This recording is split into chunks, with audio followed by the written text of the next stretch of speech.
Welcome back to the next video in our series.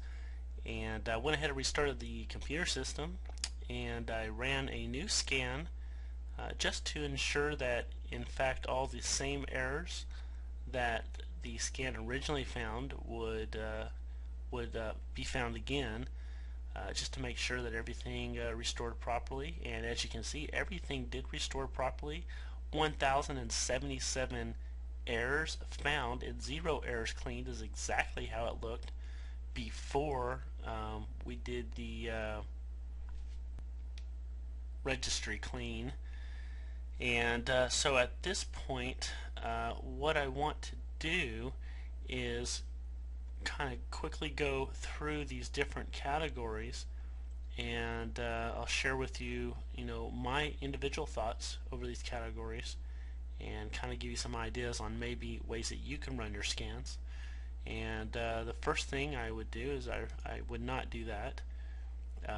Second thing is I would break this down. This looks like here we have 1, 2, 3, 4, 5, 6, 7, 8, 15 different categories.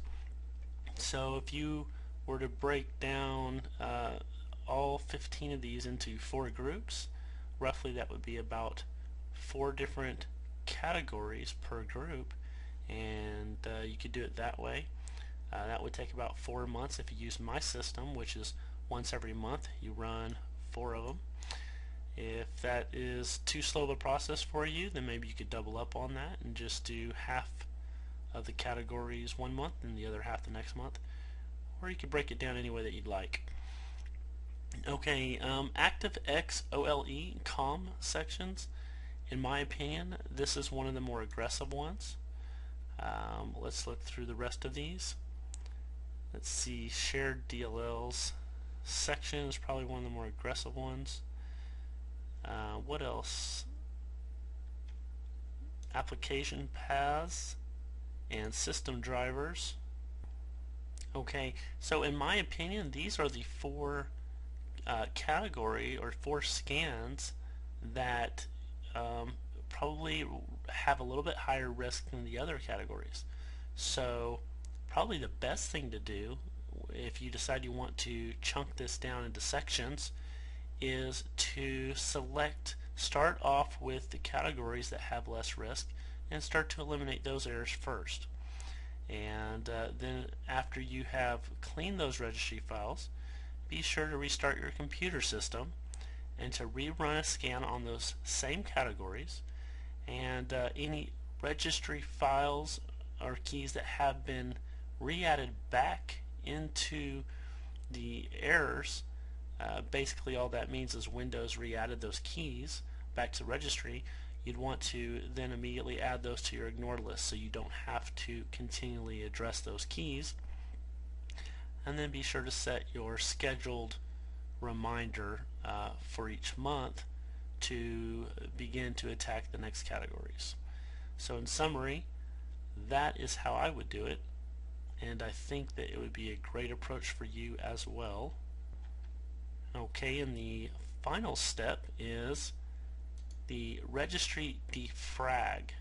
One of the reasons I wanted to restart my computer system after making those registry changes is, 1, that's always best practice, but 2, I feel like it's probably not a wise thing to make registry changes and then to defrag the registry back to back without having a fresh restart in between.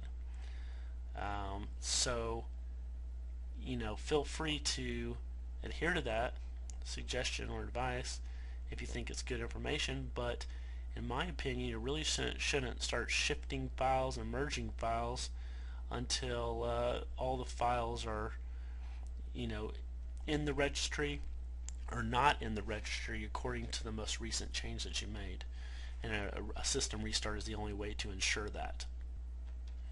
You will also notice that the registry defrag submenu near the bottom here, it says you will need to reboot your computer for the changes to take effect. If you recall, when we ran the registry scan and then it offered us the latest scan results, and then it offered us the ability to clean those registry keys. It did tell us afterwards that we would need to restart our computer. So after the function of actually cleaning the registry keys, and after the registry defrag feature, both of them are advising us to reboot our computer, which would go hand in hand with what I was just saying. So really I would focus on that, because it's so easy for us to look past rebooting our computer and to overlook that and think it's not important. And one of the reasons we get into that bad habit is because when we install programs, we know we should do it, but we don't always do it. And the biggest risk factor there is you might have that one program give you some glitches, but you need to realize that when you're dealing with the registry, you really can't treat it the same way as you would a program that you should restart immediately afterwards, because the registry is not one program. It is the entire, again, I know you guys are probably tired of hearing this, but it is the entire backbone of your complete system.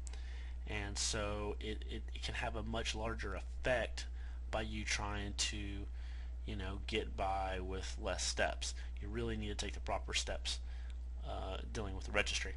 Okay, so let's go ahead and do defrag registry, and it's going to run through its scan. It's now being optimized through defragging. This may take some time, and in the meantime some applications may work slower than usual. Your computer needs to restart for the changes to take effect. What we want to do is we want to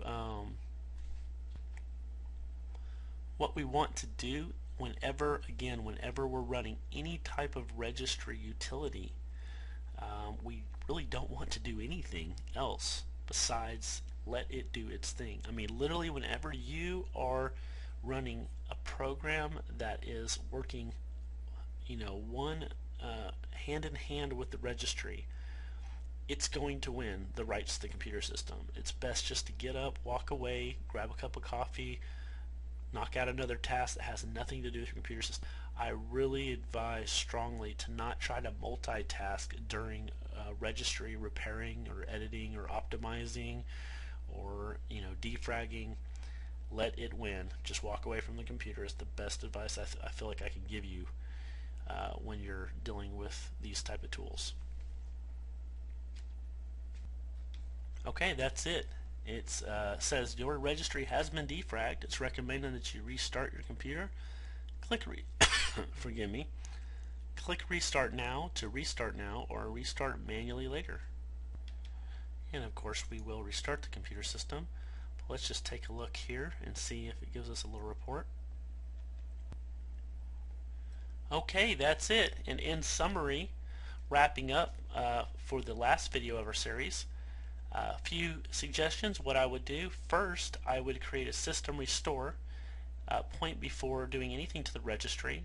The second thing I would do is I would create a backup of the registry manually, and then the next thing that I would do is I would run a scan, and I would select a few categories at a time, and I would each month select a few more categories and slowly repair the registry and continue to optimize the registry every month thereafter.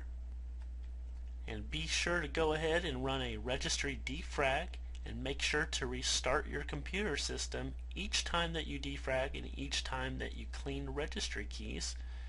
And that's it. It's really that simple.